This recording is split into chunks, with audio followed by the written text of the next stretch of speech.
തിരുവനന്തപുരം കഴക്കൂട്ടത്തെ പീഡനക്കേസിൽ നിർണായക വിവരങ്ങൾ പുറത്ത്. പീഡനത്തിന് ശേഷം പെൺകുട്ടിയെ കൊല്ലുമെന്ന് മധുര സ്വദേശിയായ പ്രതി ഭീഷണി മുഴക്കി. കൃത്യം നടത്തിയപ്പോൾ പ്രതി മദ്യപിച്ചിരുന്നു. പീഡനശേഷം പ്രതി മണിക്കൂറുകളോളം തലസ്ഥാനത്ത് തന്നെ ഉണ്ടായിരുന്നെന്നും കണ്ടെത്തി.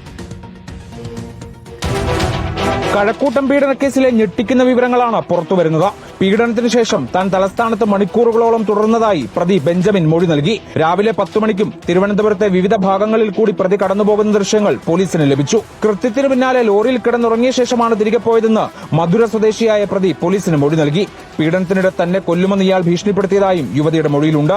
പ്രതിയും ഇക്കാര്യം സമ്മതിച്ചു. സംഭവ സമയം മദ്യപിച്ചിരുന്നെന്നും ബെഞ്ചമിൻ പോലീസിനോട് പറഞ്ഞു. മധുരയിൽ നിന്ന് പിടികൂടിയപ്പോൾ പ്രതിക്കൊപ്പം ഒരു സ്ത്രീയും ഉണ്ടായിരുന്നുവെന്നാണ് റിമാൻഡ് റിപ്പോർട്ടിൽ പറയുന്നത്. 50ഓളം CCTVകൾ പരിശോധിച്ച ശേഷമാണ് പ്രതിയെ തിരിച്ചറിഞ്ഞത്. അതേസമയം ബെഞ്ചമിൻ ഹോസ്റ്റലിൽ കയറും മുൻപ് സമീപത്തെ 3 വീടുകളിൽ മോഷണശ്രമം നടത്തിയെന്നും അന്വേഷണത്തിൽ കണ്ടെത്തി. ഒക്ടോബർ 17-നാണ് IT ജീവനക്കാരിയായ യുവതിയെ ഹോസ്റ്റൽ മുറിയിൽ കയറി പ്രതി പീഡിപ്പിച്ചത്. ഇപ്പോൾ റിമാൻഡിലുള്ള പ്രതിക്കായി പോലീസ് കോടതിയിൽ കസ്റ്റഡി അപേക്ഷ നൽകും.